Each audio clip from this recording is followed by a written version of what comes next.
got Ziggy, who's done a little bit of rally, and he's done a little bit of like switches and tights, not very much, but he's a little bit more used to working with me because he's been to rally classes and things like that. He's very tuned into the treats. His structure's a little bit different. He's a bigger dog, so it's harder to make some of those tight turns. His back just isn't quite as short, or just his structure's different. So we're just going to have him do what we call a go on, which means go on to the obstacles directly in front of them. Go on. Yes. Good. Go on.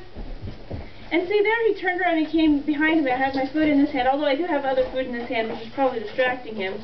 But my food's in this hand, and he came around on the other side of me. So that's kind of cheating, so we're just going to come back and try that again. Go on. Good. Very good. Your dog should not cross behind you. They should stay on the side that you put them on. And if they're changing sides, it should be because you've asked them to. Zigzag. Good. Switch.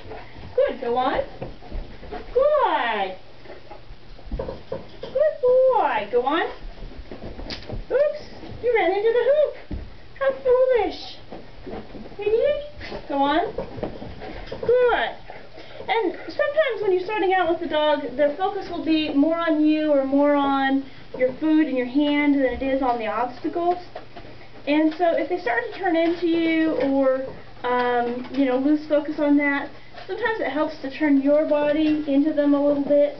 Your dog tends to move parallel to you, so if you move this direction a little bit, that tips them that direction also. Cigarette? Good.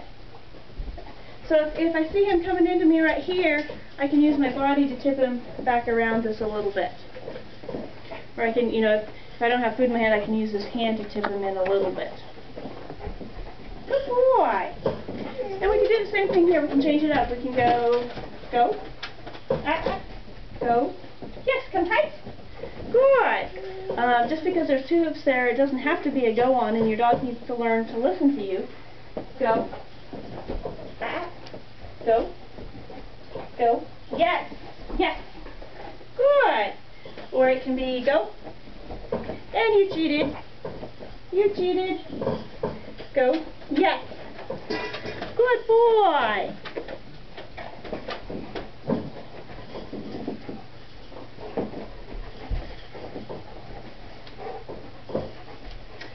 Ziggy.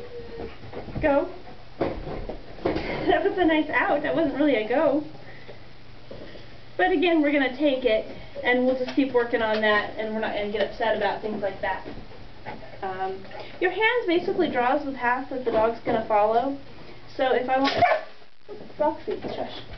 If I want my dog to go through this hoop, my hand's going to draw a path where the dog's feet will be walking for the dog to follow. What you want to stay away from, Roxy, what you want to stay away from is the pumping. Go to that obstacle. Go to that obstacle. Because every time your hand comes back to you, that signals the dog to come back to you. And so we want a nice steady path even between the obstacles. Even though there's not an obstacle there, we still want the dog to go in a nice smooth pattern instead of coming in and going out.